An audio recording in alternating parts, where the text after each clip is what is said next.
เสียงสายลมตอง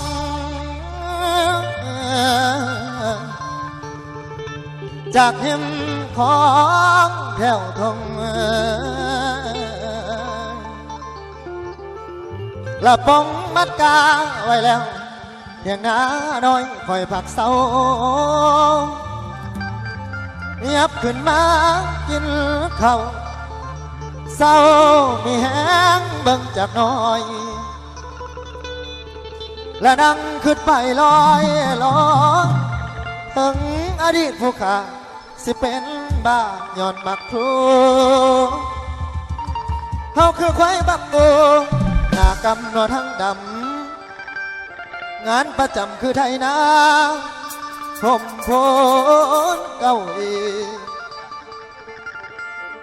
ใจทวินนางน้องคือสิบอสมปองเด้อตัวน้องน้องกับพี่น้องกับพี่เธอ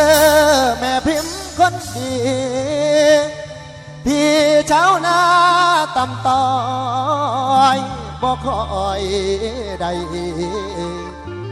แม่นหอมเฮียงโอ้โอ้โอ้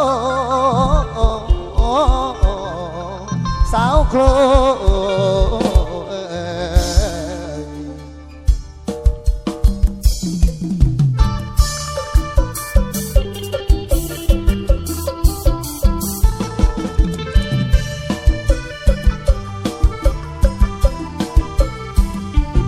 เธออยู่บ้านหลังโตอโนอา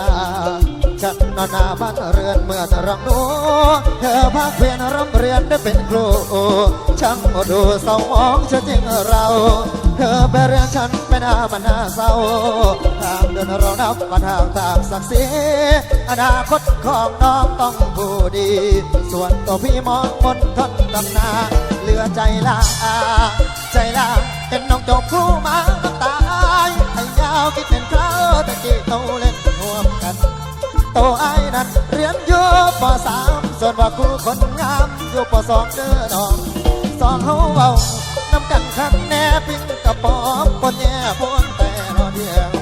นกเอียงเคียงคู่โจเจียกกันมาหลายปีพี่บ่มีวันเคลื่อนลงเงินเพื่อนชวนเดินเตะมาข้างหลายเด้กูใส่เก๋จังเลยเมาเจ้าหน้าได้แต่มองเฉย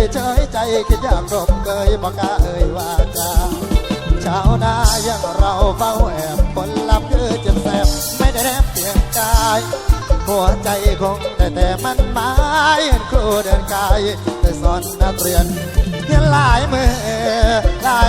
อยากไปเรียนหนังสือน้ำน้องคือเก่าแนวหักบอกกาเบาเขาได้ตามสกุล